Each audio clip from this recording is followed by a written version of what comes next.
Olá, seja bem-vindo a mais um episódio do Coffee Tech, o bate-papo sobre tecnologia com quem entende do assunto. Eu me chamo Natália Aguiar e hoje nós vamos falar sobre o lançamento dos editais de iniciação científica da UEPB. E para isso recebemos aqui os professores da PRPGP, porque são várias dúvidas, né, virtual e presencialmente. Presencialmente, na pró-reitoria, os alunos perguntam ao coordenador de pesquisa. Em tudo que é canto. Em todas as redes sociais perguntam sobre os editais. Então hoje a gente já lançou, já está na página, né, o nosso edital. Ele vai estar do dia 12 de maio até o dia 30 de junho, para que os professores, os técnicos administrativos, docentes que estão vinculados à pós-graduação possam submeter propostas para que sejam analisadas. E a gente tem a alegria de, além de colocar dessa vez o edital, o bloco na rua, a gente ter essa gravação desse documento eletrônico, porque não deixa de ser um podcast, ele fica como um material, né, um arquivo digital, para que todas as dúvidas que forem tendo, a gente vá lá, pega o link do podcast e tire. E também, desta vez, a pró-reitoria, a gente construiu vídeos tutoriais didáticos que também vão estar hoje nas nossas redes sociais da PRPGP, na página da UEPB e na página da PRPGP. Então, assim, eu acredito que dessa forma a gente vai estar exaurindo e esgotando ao máximo todas as dúvidas pertinentes que vocês tenham quanto ao edital, claro, e os nossos canais formais vão continuar abertos para os professores via SWAP, que é o sistema que a gente utiliza na UEPB e na PRPGP, pelo nosso e-mail institucional e pelo nosso WhatsApp. Mas tenho certeza que depois que vocês lerem o edital que está na página já publicado, na verdade, os editais, acessarem o que a gente está fazendo hoje com esse podcast e com os vídeos institucionais, 90%, 95% das perguntas vão ser respondidas de forma satisfatória. Então, assim, eu desejo um excelente podcast, tá? Natália, e a gente tem esse roteiro baseado e balizado em perguntas reais, né? A gente não criou as perguntas, são perguntas que estão nos nossos bancos de dados de informação. E eu espero que esse ano, mais uma vez, a gente da UEPB tenha um volume e uma qualidade, não só uma quantidade, mas uma qualidade muito boa dos projetos de iniciação que a gente tem submetidos. Obrigada, professora Nádia, pela sua contribuição. Eu fiquei tão empolgada em passar logo para a senhora que eu nem a apresentei, porque eu acho que a senhora dispende apresentações. A casa é sua. Mas, professora Nádia é pró-reitora da PRPGP e coordenadora técnica aqui da nossa casa, da Fundação Parque Tecnológico da Paraíba. Então, muito obrigada. Gente, assim, não se preocupem, as suas dúvidas são as minhas também. Eu sou aluna da UEPB, então, assim, eu vou ser o mosquitinho, assim, agoniando vocês agora, que eu também tenho várias dúvidas. Eu acho que esse momento é realmente para simplificar esse processo, para tornar mais básico para o professor, para o aluno, que a gente, assim, no edital, às vezes, não consegue ver essa facilidade toda, parece um bicho de 7 cabeças, a linguagem acadêmica, mas, na verdade, nem é tudo isso, né? E esse podcast vai servir para isso, para simplificar esse momento. E no final não dá aperreio para ninguém, que o negócio é esse. E aí eu quero começar com uma pergunta introdutória para a gente entender, basicamente, o aluno conseguir ter essa percepção do que é a iniciação científica e o que isso vai trazer de relevância para a graduação dele. Bom, boa tarde. Iniciação científica, como o próprio nome diz, não, é a apresentação para o aluno da graduação das diversidades de cenários de pesquisa que a UEPB tem, não? Apresentado através de um professor que vai formar um projeto de pesquisa, convidar, geralmente, um aluno, né, que deseja entrar nesse universo da pesquisa, não? E apresentar a esse aluno quais são as características das áreas, da linha de pesquisa que esse professor leva, não? E fazer parte desse grupo de pesquisa. Então, inicia esse aluno nessas vertentes de pesquisa, que são várias linhas de pesquisa que temos na nossa universidade, e ele começa a caminhar dar os primeiros passos nesse universo diverso da pesquisa, até adquirir uma certa independência, vamos dizer assim, um conhecimento mais avançado do que é pesquisa. E muitas vezes a iniciação científica ela termina sendo o primeiro passo para aquele aluno que quer fazer pós-graduação, por exemplo, para fazer um processo seletivo, né, de pós-graduação, ele inicia geralmente através de pesquisa.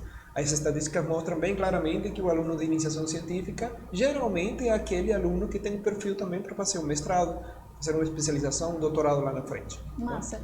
Em que momento vocês indicam que um aluno se interesse pela iniciação científica? Logo no início do curso ou quando ele está mais avançado? Porque no início a gente ainda não sabe muito bem o que é que está rolando ali na faculdade. A gente ali está entendendo como é que funciona. Mas também eu estou no final do curso, por exemplo. Eu já não acho mais importante para mim. Não é importante, importante é, mas aquilo a gente já está pensando mais em estágio, em sair dali. E aí, em que momento o aluno pode pensar, Rita, acho que é bom sugerir alguma coisa? Os nossos editais, eles já balizam, né? Mais ou menos eles balizam o período em que o estudante ele pode né, fazer parte dos projetos de iniciação científica. Tem uma regrinha aí, então? Tem. Ele não pode ser o aluno do primeiro período e nem ele pode ser o aluno do último período do curso. Então, ele nem pode ser o aluno recém-ingressante, nem ele pode ser o aluno concluinte. Por questões muito compreensíveis. O aluno recém-ingressante na universidade, ele ainda está ali se adaptando, está se adaptando a uma série de coisas. Ele está se adaptando ao ritmo, que é muito diferente da educação básica. Com certeza. Ele está se adaptando ao ambiente, ele está se adaptando nas relações interpessoais. Então, ele ainda não é considerado um aluno ou uma aluna apto ou apta a estar na iniciação científica. Assim como o aluno concluindo, como você mesmo disse, ele já está pensando na inserção dele no mercado de trabalho. Tem que pensar na carreira. A gente leva em consideração justamente o aluno que está ali entre o segundo período, né, e o penúltimo período do curso. Esse projeto, então, esses editais, ele tem duração de 1 ano? Porque se ele está no penúltimo período... Duração de 1 ano. Justamente por isso também um dos motivos que o concluinte, por exemplo, que já está nos estágios finais do curso, não é convidado a participar, né? Porque ele tem que ter 1 ano, pelo menos, de participação dentro do projeto para concluir todas aquelas etapas de relatórios finais e tudo, né? Então, o ideal é que tenha um aluno que tem tempo ainda de concluir durante 1 ano a pesquisa. E outra coisa, acrescentando o que a professora Melania colocou, o aluno ingressante, por exemplo, muitas vezes ele não tem cursado os componentes curriculares básicos, não? Que lhe dão um norteio das metodologias científicas, que são necessárias também para ele participar desse processo. Realmente, metodologia científica costuma ser ali pelo segundo período, não é isso? Vocês pensam em tudo, vocês pensam em tudo. Quais são os critérios de avaliação para um projeto ser aprovado? Para o professor, como é que funciona? Tem regras também? Qualquer projeto submetido ele é aprovado? Ou existem regras também? Como é que funciona Existe regra para o professor proponente e existem regras válidas também para o aluno bolsista. Eu vou falar do aluno bolsista e depois Gordon complementa com as questões relativas ao professor. No que diz respeito ao aluno bolsista, ele precisa ser um aluno que esteja ali com o CRE, que é o famoso coeficiente de rendimento acadêmico, CRA, coeficiente de rendimento acadêmico igual ou superior a 7.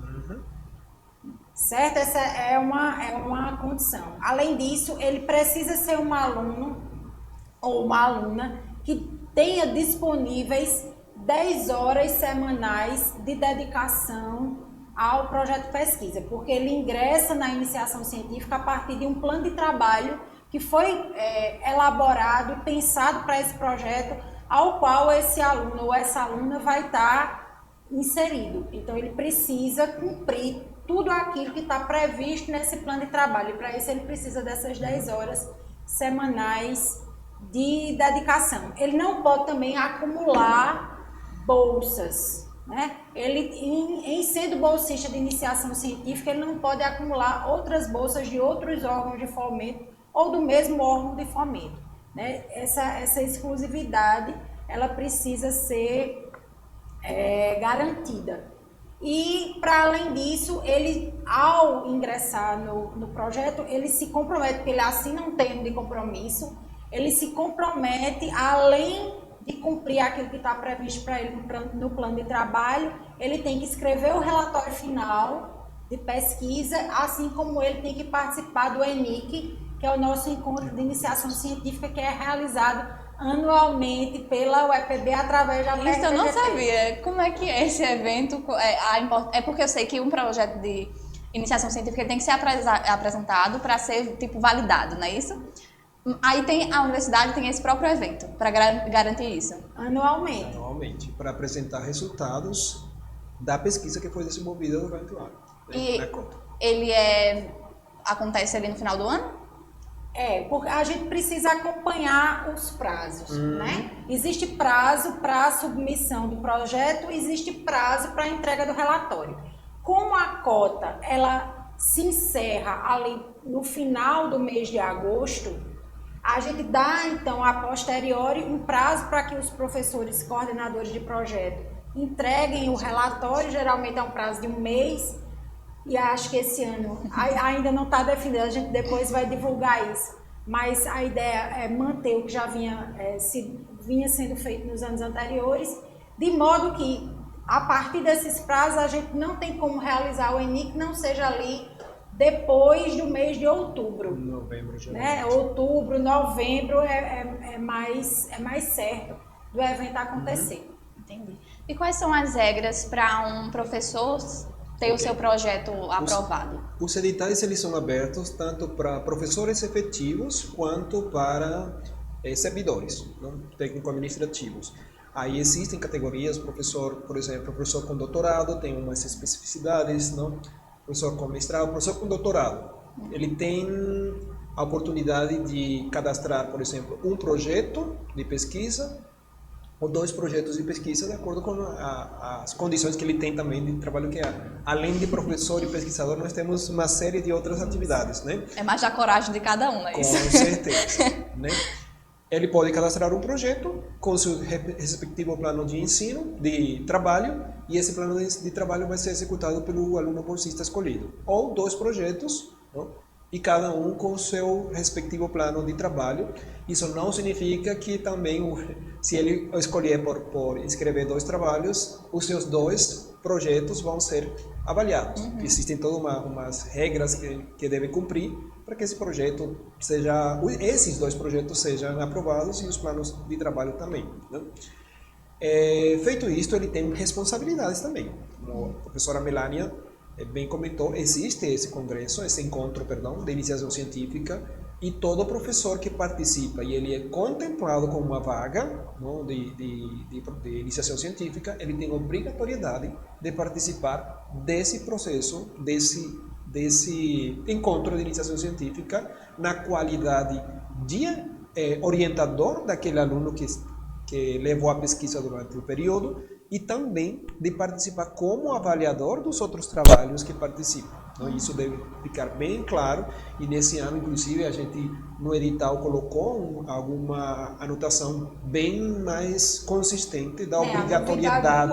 Isso vem a ser a novidade uma mudança do edital anterior para isso. Uma novidade do ano no edital, da obrigatoriedade desse professor participar dessas duas partes do evento, né? E sob a penalidade de que, se ele não participar, vamos dizer assim, do congresso que houver, abrindo essa cota agora, vai acontecer no próximo ano, e ele não participar, infelizmente ele vai ter uma cessantia na cota seguinte. Ele não poderá participar porque fica com uma pendência. É importante que isso seja feito, porque nós assumimos uma responsabilidade. Muitas vezes podemos estar tirando uma vaga de um professor que fez um projeto, cumpriu com todas os requisitos e porventura não foi selecionado. E talvez esse professor juizosamente ia cumprir com todas as suas responsabilidades e aquele que foi aprovado por algum motivo não fez. Né? E como é que ele resolve essa pendência junto à PRPGP? Infelizmente, tem só uma forma, vamos dizer assim, com um documento justificando o porquê ele não participou, uma justificativa suficientemente plausível, né? Com documentação comprobatória, se necessário, um atestado médico se não estava, enfim, uma coisa assim que comprove realmente que ele não pôde participar por tal motivo. Caso não seja aprovado, não seja apresentado ou a justificativa não seja suficientemente plausível, tá? Infelizmente ele vai cessar. Na próxima cota ele não pode se inscrever, não? E só pode esperar até a outra cota para poder participar. Então ele fica aí de castigo por um ano. Entre aspas, sim. Entre aspas, sim. Tá? Entendi. Tem a responsabilidade também de contribuir com o seu orientando na elaboração e revisão do relatório final, tá? Isso é necessário, inclusive, até para participar do ENIC, o relatório final é importantíssimo. Não? Acompanhar toda a atividade do bolsista, não? Emitir relatórios, enfim, todas as responsabilidades de um orientador perante o seu orientado. A ideia que está por trás, na verdade, da iniciação científica na universidade é fazer com que o aluno ele vá adquirindo a curiosidade, vá treinando o olhar no que diz respeito à pesquisa, e sendo a pesquisa considerada um pilar fundamental da formação acadêmica, assim como o ensino e a extensão. Então, na medida em que esse aluno ele participa da iniciação científica, é importante que o professor, orientador, coordenador do projeto, ele faça um acompanhamento da vida acadêmica desse estudante, dessa estudante que é bolsista de iniciação científica. A ideia é que ele não seja apenas e tão somente, ele não figure apenas e tão somente como coordenador, especialmente ou exclusivamente do projeto, mas que ele também atue orientando a formação acadêmica do aluno, pensando no perfil profissional desse estudante que ele vai formar gradativamente até chegar a concluir o curso e mais tarde inserir-se no mercado de trabalho ou partir para a pós-graduação, como o Gordon colocou aqui. Então é importante que esse professor, essa professora desempenhe essa função e esse trabalho de orientação e de supervisão, sabe? Realmente, para um aluno, assim, a boa orientação, ela muda tudo. Não sou mais. É muito difícil falar, porque eu acabei de sair de um projeto de extensão que eu passei muito tempo. E aí, realmente, o meu orientador, ele era perfeito, e através do projeto de extensão e da orientação dele, eu participei de muitos eventos acadêmicos, publiquei artigos, estive em congressos, tudo. Então, eu já tenho, se eu quiser, pelo menos um passinho para conseguir um mestrado, para tentar um mestrado, e isso muda muito a profissão de qualquer um, a vida acadêmica, e é super importante. Eu acho que sair dos 4 muros ali da universidade, da sala de aula, e a iniciação científica, os projetos de extensão, tudo isso dá essa oportunidade para o estudante, né? E ela tem que ser bem acatada.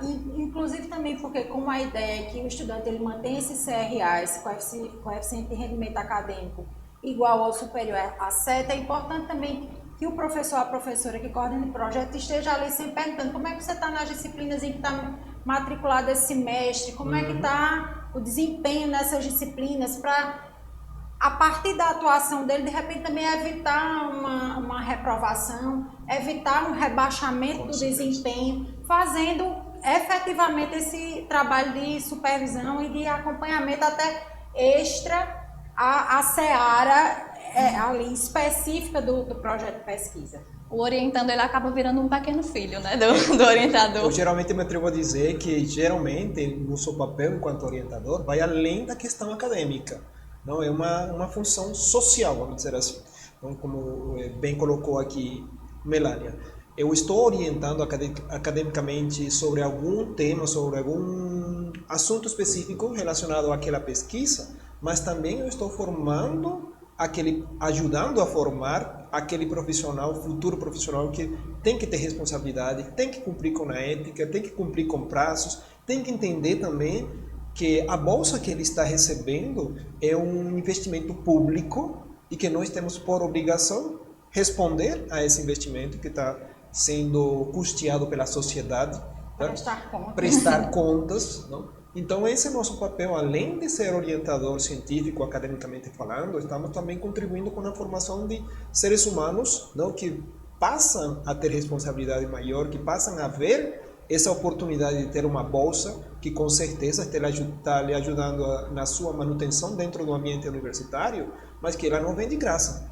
Ela tem vendo os recursos que a sociedade aporta e nós temos a responsabilidade também de cumprir com esse aporte de uma forma mais juiçosa, vamos dizer assim, né? Então, nossa responsabilidade vai além da questão científica, além da questão acadêmica.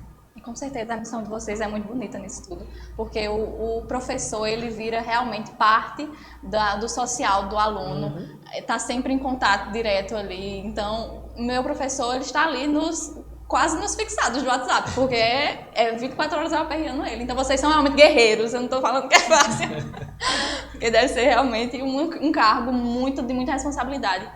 Porque o aluno passa a enxergar vocês como realmente um espelho, né? O que vocês passam para a gente passa a ser um objetivo também nosso. Voltando, eu queria saber também qual é a diferença de todos esses editais. São 5, né? E qual é a diferença de cada um? Como é que eu consigo identificar, o professor consegue identificar o melhor para o objetivo dele? Vamos começar entre PIBIC e PIBIC-AF, né? A gente chama de PIBIC-AF, que é o PIBIC voltado para ações afirmativas. São elegíveis, digamos assim, para o PIBIC, quaisquer professores, quaisquer técnicos e quaisquer alunos que desejem desenvolver, no âmbito da iniciação científica, projetos de pesquisa, daqueles tipos de pesquisa que a gente costuma chamar de pesquisas básicas, puras ou fundamentais. São aquelas pesquisas que têm como finalidade gerar conhecimento. Isso difere do PIBIC Ações Afirmativas? Não. O objetivo, a finalidade em termos de pesquisa continua sendo essa. Agora, serão elegíveis para o PIBIC-AF aqueles estudantes que tenham ingressado na UEPB por meio das várias modalidades de cotas que a UEPB pratica hoje para acesso à graduação. Pessoas indígenas, pessoas quilombolas, pessoas negras, pessoas com deficiência, pessoas trans, pessoas ciganas. Então, quaisquer pessoas, quaisquer estudantes que tenham ingressado e comprovadamente tenham ingressado por meio de declaração que é emitida pela Pró-Reitoria de Graduação, por qualquer uma dessas modalidades de cotas, podem então entrar ali no PIBIC-AF, que é o PIBIC Ações Afirmativas. PIBIC e PIBIT. Não? O PIBIT é mais ou menos parecido com o que temos para o PIBIC, de iniciação científica, só que o PIBIT não, é de inovação tecnológica. Então já tem uma característica um pouco diferente. Já é mais escalado ali, né? Tem mais voltado para a questão de tecnologias específicas, não? E as características a gente, embora são editais que saem em conjunto, tem características um pouco diferenciadas do PIBIC-AF e do PIBIC propriamente dito, não, para inovação tecnológica, porque tem coisas, características bem mais específicas relacionadas especificamente ou claramente à questão de tecnologia. Então, muda um pouquinho os critérios de avaliação, muda um pouquinho os critérios que o aluno deve reunir para participar desse processo, né? E o processo de avaliação, de escolha dos projetos que vão participar ou que vão ser escolhidos para participar dessa cota também são um pouco diferentes. E esse ano, inclusive, nós tivemos todo o cuidado de entrar em contato com a equipe da Inovatec, não, daqui da nossa universidade, para, como eles vivem muito dentro desse universo da tecnologia, não, escutá-los. Tivemos uma reunião com eles para escutá-los que características deveria ter o edital, não, para que tivesse mais a cara voltada para esse setor da tecnologia. Não. Eles contribuíram, aportaram grandemente, tanto para a elaboração do edital, quanto para a ficha de avaliação, porque inclusive às vezes estávamos utilizando critérios nos editais anteriores, critérios iguais para esses três, por exemplo, editais PIBIC, PIBIC-AF e PIBIT, os mesmos, não? Mas aqui temos características diferentes, que não se aplicam geralmente para o PIBIC ou para o PIBIC-A. E eles contribuíram grandemente para a elaboração desses dois documentos, tanto do edital, que foi lançado hoje, quanto da ficha de avaliação, que vai ter características específicas para esse tipo de bolsa. Não? Muito importante, né, esse contato assim, com esse converse dos meios, né, para ficar mais simples, mais objetivo também. Com certeza. E ser mais justos, né? No caso do PIBIT, uma característica que é muito marcante, específica desse tipo de projeto de iniciação científica é o fato de que, diferentemente de nas pesquisas que são de natureza básica ou fundamental, que geram ali conhecimento, no caso do PIBIT, são pesquisas que vão gerar, além de conhecimento, produtos ou processos. Né? Então, difere nesse sentido também do PIBIC. Além disso, a gente também tem diferença entre PIBIC e PIVIC. Né? No PIBIC, o aluno ele atua como bolsista e ele precisa ter ali, cumprir um plano de trabalho, ele vai receber a bolsa, ser remunerado, digamos assim, por esse trabalho desempenhado. No PIVIC, ele atua voluntariamente. Né? Ele vai participar, sim. Sem bolsa. O coordenador, orientador do projeto vai indicá-lo para a participação na pesquisa, mas em caráter voluntário, portanto, não remunerado. Mas mantém os mesmos requisitos, inclusive, para quem tem a remuneração da bolsa. Então, que é uma coisa que o aluno precisa ter bem claro, ok, todo mundo gostaria muito de ter uma bolsa, mas vai além disso. Eu tenho uma participação em iniciação científica, ao final disso eu vou ter um documento que vai fazer parte do meu currículo. É uma oportunidade, né? E né? no processo seletivo, por exemplo, para pós-graduação, já pesa eu ter um certificado como bolsista voluntário, como voluntário ou como bolsista de iniciação científica. Então não é somente a parte econômica, que ninguém é hipócrita para dizer que não importa. Importa sim. Né? Na situação econômica que estamos, é muito importante qualquer centavo que entre no nosso bolso. Né? Mas participar voluntariamente tem todos os mesmos requisitos que o bolsista remunerado tem. Só não tem essa parte econômica. Mas o qualitativo também é muito importante, né? O que a gente ganha, certeza. além do dinheiro. E além disso tem o PIBIC, a PIBIC e o PIBIC para o ensino médio. Né? Nossa universidade ela tem dois centros que têm escolas de ensino médio.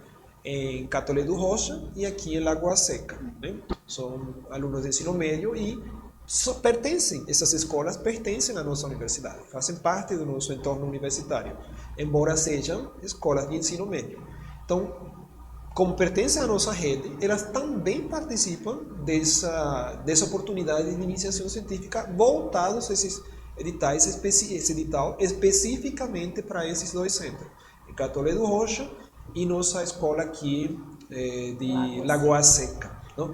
E eu acho até bastante interessante também essa oportunidade que a UEPB faz de oportunizar isso para um aluno de ensino médio, né? Que geralmente, quando a gente está no ensino médio, pouco contato a gente tem com iniciação científica. Não?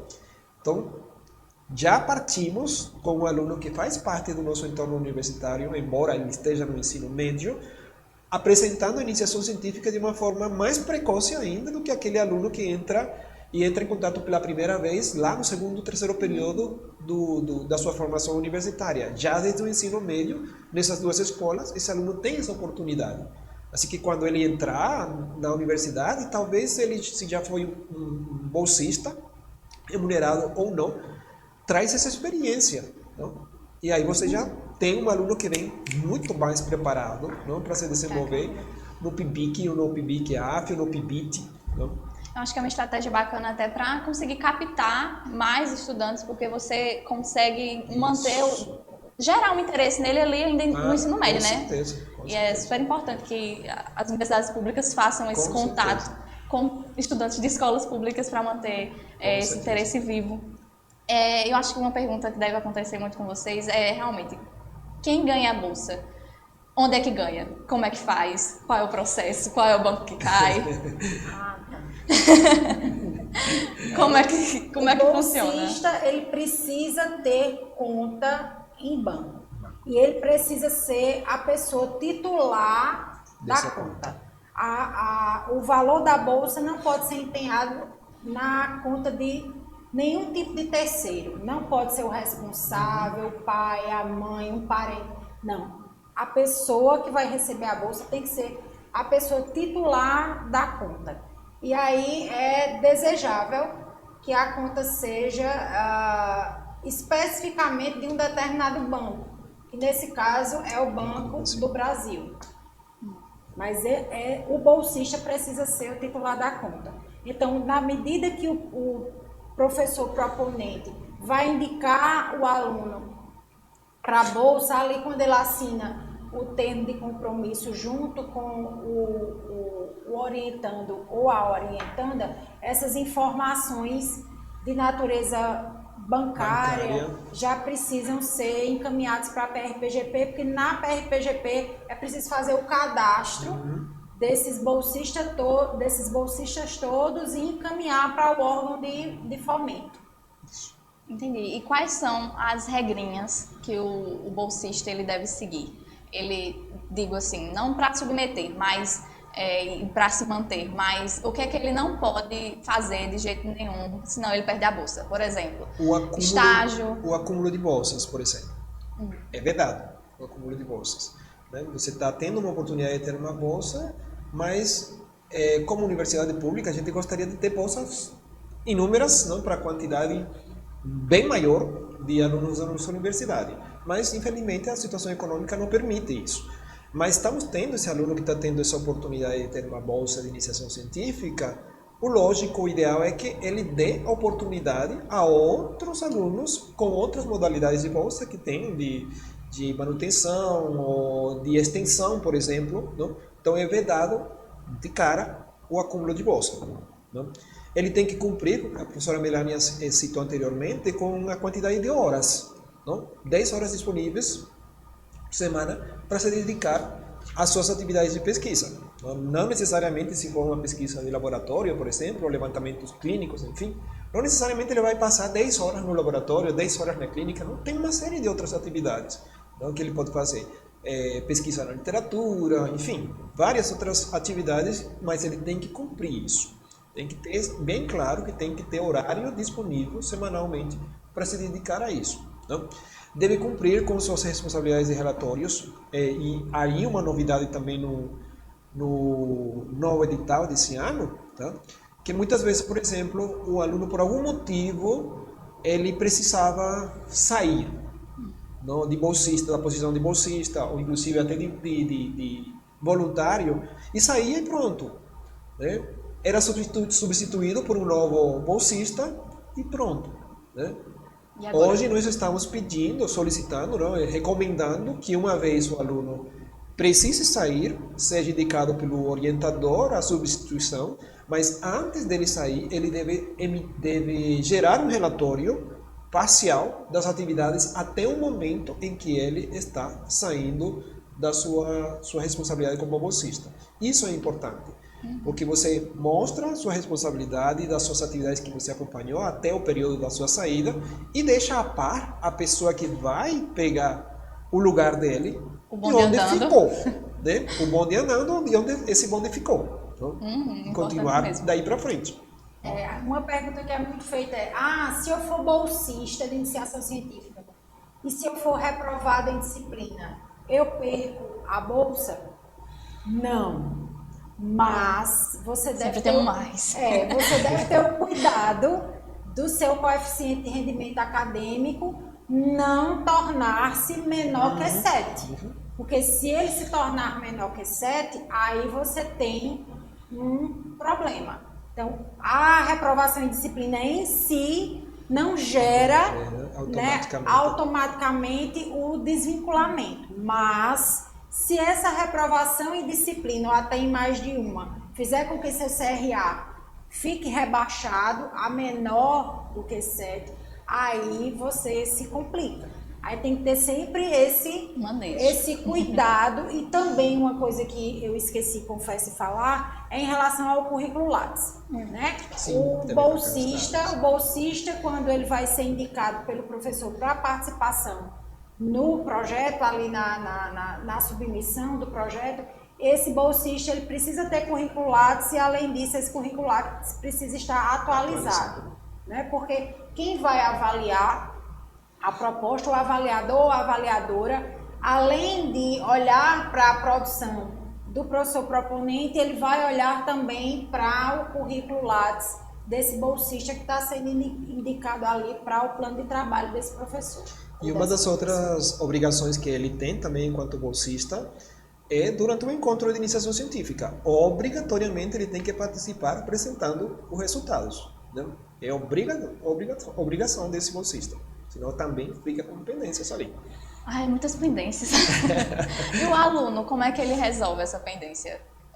De não entregar o relatório, de não entregar o relatório parcial? Ele fica ali com uma pendência também? Como é que resolve? Infelizmente, essa parte ali entra nos casos omissos que precisam ser revistos pela equipe da PRPGP depois. Né? Não existe uma regra, o que vai acontecer com esse aluno. Entendi. Nessa vez, nessa vez a gente tentou alguma forma, não, de que houvesse realmente uma penalidade, por dizer uma palavra mais fácil, mas não seria adequada, para fomentar a responsabilidade do aluno, não, perante essa designação de uma bolsa que ele levou durante um período de tempo. Né? No decorrer da bolsa, se porventura esse bolsista ou essa bolsista não cumpre com o estabelecido no plano de trabalho, o professor coordenador do projeto ele vai poder substituir esse bolsista ou essa bolsista por um outro ou uma outra. Né? Agora, a questão em si desse bolsista, né, não entregar o relatório final, bem, é complicado falar nesse sentido, porque a gente espera que nesse decorrer de um ano o bolsista ele esteja ali sendo supervisionado e acompanhado pelo professor coordenador. Ao momento que esse coordenador perceba que o estudante não está cumprindo e isso vai gerar uma impossibilidade da entrega do relatório, ele tem que notificar a PRPGP o quanto mais cedo possível. Porque se deixar para fazer essa notificação já nas vésperas do ENIC, a gente na PRPGP fica de cabelo em pé. A gente fica com as nossas funções prejudicadas. Né? A gente precisa dessa parceria do professor, da professora que coordena o projeto. Essa comunicação entre as partes, ela precisa existir nesse período de um ano. Né? E a PRPGP está aberta aí para a comunicação com os professores coordenadores, porque nossa comunicação nesse sentido é mais fácil com o professor do que com a professora, do que com o aluno, estudante ou a estudante, entende? Para finalizar, quais dicas vocês dariam para aquele aluno bolsista ou para o professor que está submetendo aí a proposta pela primeira vez? Se comunique, né? Com certeza, a comunicação é importantíssima. Hoje em dia a gente não tem justificativa para dizer que não tenho informação, não tenho como me comunicar, porque estamos ligados constantemente através dos meios de comunicação, das vias de comunicação, redes sociais, enfim. Então não há justificativa para isso. Tá? As dicas ao aluno: se aproximem do professor, né? Procurem o professor. Eu tenho uma ideia, eu tenho interesse, gostaria de participar. Professor, será que você tem alguma linha de pesquisa que seja do meu interesse? Será que posso participar? Não? Gostaria muito de participar. Nenhum professor ele vai usualmente correr atrás do aluno. O aluno é que tem que mostrar o interesse, ter a iniciativa, não? E muitas vezes o professor gosta disso. Poxa, esse aqui tem interesse. É verdade. Não, vamos dar uma oportunidade e conversa sobre o assunto. Como é iniciação, não?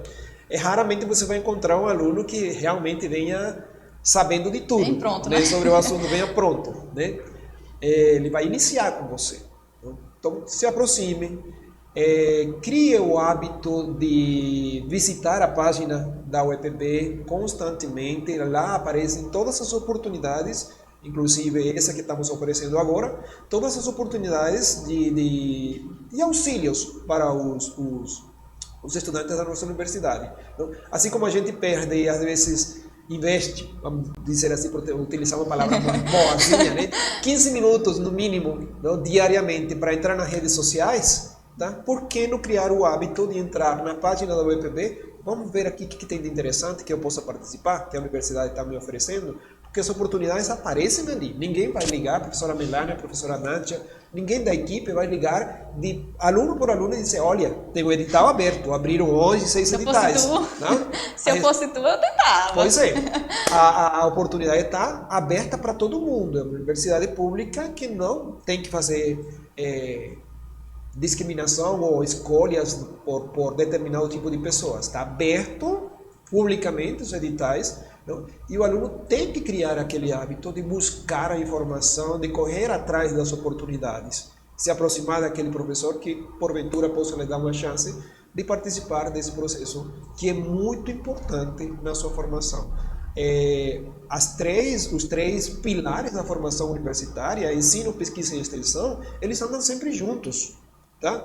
E de nada adianta eu querer buscar conhecimento acadêmico somente, teórico e prático, se eu não ando na minha formação com essas outras duas bases, dos 3 pilares da formação universitária, a extensão e a pesquisa juntos, tá? Porque o mercado de trabalho, uma vez eu saia da universidade, lá fora, eu costumo muito dizer isso para os meus alunos, lá fora é uma selva, tá? E é uma selva muito feroz, onde vamos encontrar uma quantidade imensa de alunos que se formaram tanto aqui como nas outras universidades, tá? E muitas vezes com o mesmo nível de conhecimento. O que vai tornar um diferente do outro é quanto ele tem de bagagem nesses 3 pilares da formação universitária.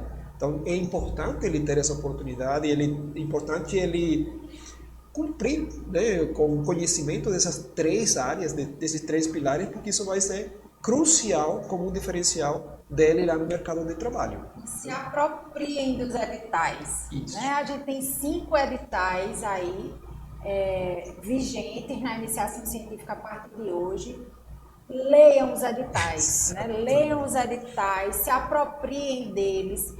Como Nádia falou, além disso, esse podcast vai ficar disponível, os vídeos tutoriais ficarão disponíveis também. Tudo isso é recurso, né, a partir do qual se pode tirar dúvidas, tornar mais inteligíveis determinados pontos relacionados à iniciação científica. Então, vamos usar de todos esses recursos para adquirir um maior nível de conhecimento a respeito da iniciação científica e submeter projetos. E também, como a Nádia falou, que a gente possa ter não só uma quantidade grande de projetos, que bom que isso aconteça, mas que também isso venha acompanhado de projetos bem consubstanciados, para que com isso a gente cresça a pesquisa da UEPB, cresça e capacite, melhore a formação dos estudantes da UEPB.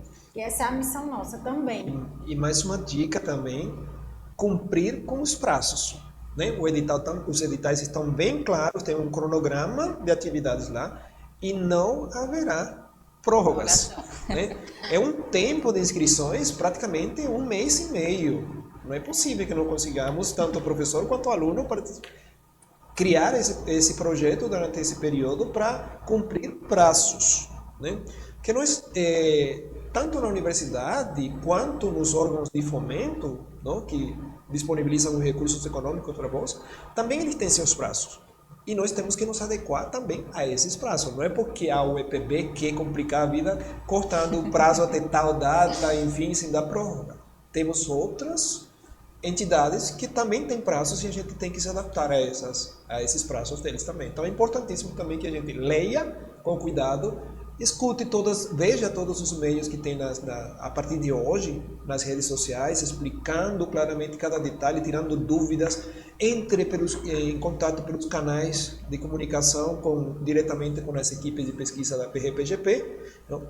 E cumprir com os prazos. Então começa hoje, dia 12 de maio, iremos até o dia 30 de junho, às 17 horas. Não esqueça, 17 horas. Perfeito.